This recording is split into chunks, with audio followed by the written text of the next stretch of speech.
যারা এই খুনের সাথে গণহত্যার সাথে জড়িত আছে তাদেরকে যেন এই বাংলার জমিনে বিচারের আওতায় নিয়ে আসা হয় এবং আহতদের রাষ্ট্রের পক্ষ থেকে পুনর্বাসনের ব্যবস্থা করা হয়। নতুন সরকারের কাছে আমাদের দাবি থাকবে, ছাত্র সমাজের পক্ষ থেকে দাবি থাকবে 28শে ফেব্রুয়ারির সকল শহীদদেরকে যেন রাষ্ট্রীয় সম্মাননা দেওয়া হয়। 28শে ফেব্রুয়ারির যে লিগাসি, যে আজাদির যে লড়াই, আগ্রাসনের বিরুদ্ধে, আধিপত্যবাদের বিরুদ্ধে যে সংগ্রাম, সেই লড়াইয়ের উপর ভিত্তি করে কিন্তু 24শে জুলাই বিপ্লব হয়েছে, পাটাতন তৈরি করে দিয়েছে, সেটা হচ্ছে 28শে ফেব্রুয়ারি। তো সেখানে এই 28শে ফেব্রুয়ারি নিয়ে, 28শে ফেব্রুয়ারি গণহত্যা নিয়ে আমাদের অনেক বেশি পাবলিক পরিসরে আলাপ হওয়া দরকার, কথা বলা দরকার। আমরা আজকের এই দিনে ঢাকা বিশ্ববিদ্যালয় কেন্দ্রীয় ছাত্র সংসদ এবং বাংলাদেশের ছাত্র সমাজের পক্ষ থেকে 28শে ফেব্রুয়ারির সকল শহীদদের শ্রদ্ধার সাথে স্মরণ করছি। আমরা নতুন সরকারের কাছে আমাদের দাবি থাকবে, ছাত্র সমাজের পক্ষ থেকে দাবি থাকবে 28শে ফেব্রুয়ারির সকল শহীদদেরকে যেন রাষ্ট্রীয় সম্মাননা দেওয়া হয়।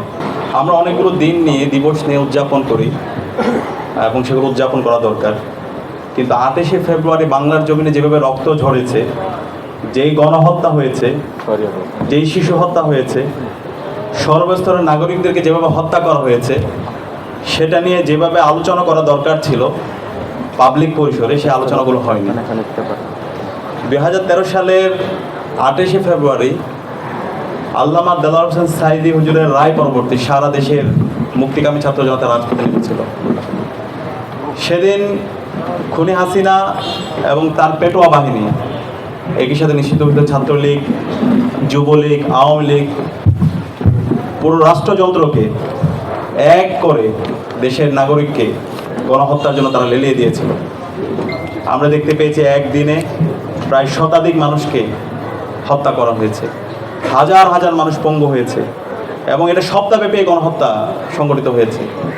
প্রায় 2 শতাধিক নাগরিক হত্যা করা হয়েছে এবং প্রায় হাজার হাজার নাগরিকদেরকে পঙ্গু করা হয়েছে। এখন অসংখ্য আমাদের ভাই বোনরা তারা হাসপাতালে বেঁধে কাতরাচ্ছেন, চোখ হারিয়েছেন, হাত হারিয়েছেন, পা হারিয়েছেন। তো এই যে 28শে ফেব্রুয়ারির যে লিগাসি, যে আজাদির যে লড়াই, আগ্রাসনের বিরুদ্ধে, আধিপত্যবাদের বিরুদ্ধে যে সংগ্রাম, যে লড়াই আমাদেরকে শিখিয়েছেন আমাদের নেতা আল্লামা দেলোয়ার হোসেন সাঈদী হুজুর, সেই লড়াইয়ের উপর ভিত্তি করে কিন্তু 24শে জুলাই বিপ্লব হয়েছে।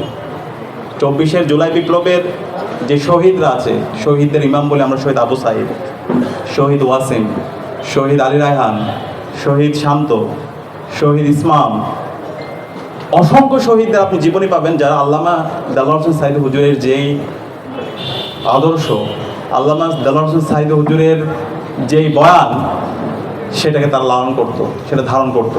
আল্লামা দেলোয়ার হোসেন সাঈদী হুজুরকে যখন শহীদ করা হচ্ছিল, তখন শহীদ ইসমাম বলেছিল, আল্লাহ তুমি আমাকে এভাবে শহীদ করো, এই বাংলায় যেন আমি আজাদি এনে দিতে পারি। তো সেই ইসমাম 2024 জুলাই বিপ্লবে তিনি শহীদ হয়েছেন। শহীদ আবু সাঈদের স্ট্যাটাস থেকে আমরা দেখতে পেয়েছি। তো এই যে জুলাই বিপ্লব, এই জুলাই বিপ্লব এটা একদিনও হয়নি, এটা দীর্ঘদিনের মানুষের লড়াই সংগ্রাম আছে, অসংখ্য মানুষের রক্ত, তাদের স্যাক্রিফাইসের মাধ্যমে আজকে জুলাই বিপ্লব পেয়েছি। তাদেরকে রাষ্ট্রের স্বীকৃতি দেওয়া হয়। একই সাথে এই সকল শহীদদের এবং আহতদের রাষ্ট্রের পক্ষ থেকে পুনর্বাসনের ব্যবস্থা করা হয়। এবং একই সাথে এই 28শে ফেব্রুয়ারি খুনি হাসিনা এবং তার দোসররা যারা গণহত্যা এবং শিশু হত্যা করেছে, 2000 আমাদের ভাই বোনকে শহীদ করেছে এবং হাজার হাজার আমাদের ভাই বোনদেরকে পঙ্গু করেছে, যারা এই খুনের সাথে, গণহত্যার সাথে জড়িত আছে তাদেরকে যেন এই বাংলার জমিনে বিচারের আওতায় নিয়ে আসা হয়। গত 16 বছরে, গত 13-14 বছরে সেটা হয়নি। আমাদের প্রত্যাশা থাকবে নতুন সরকার এই কাজটি করব। এবং একই সাথে ওই সময়ে যারা জাতীয় নেতৃবৃন্দ ছিল, জাতীয় নেতৃবৃন্দদের বিরুদ্ধে বিভিন্নভাবে তাদের বিরুদ্ধে অপবাদ দিয়ে বিচারের নামে অবিচার করা হয়েছে, যেটা আমরা এটিএম আজহার ভাইয়ের রায় পরবর্তী বিচার বিভাগ থেকে, কোর্ট থেকে যেটি বলা হয়েছে, এটা বিচারের নামে অবিচার হয়েছে, একজনের বিচার অন্যজনের উপর দায় দিয়ে দেওয়া হয়েছে। সুতরাং এই আন্তর্জাতিক অপরাধ ট্রাইব্যুনালের বিগত সময়ে যে রায়গুলো হয়েছে, সেই রায়গুলো আবার রিভিউ হওয়া দরকার। এবং আমাদের আল্লামা দেলোয়ার হোসেন সাঈদী হুজুরকে সর্বশেষ মেডিকেল কিলিংয়ের মাধ্যমে ওনাকে শহীদ করা হয়েছে, হত্যা করা হয়েছে।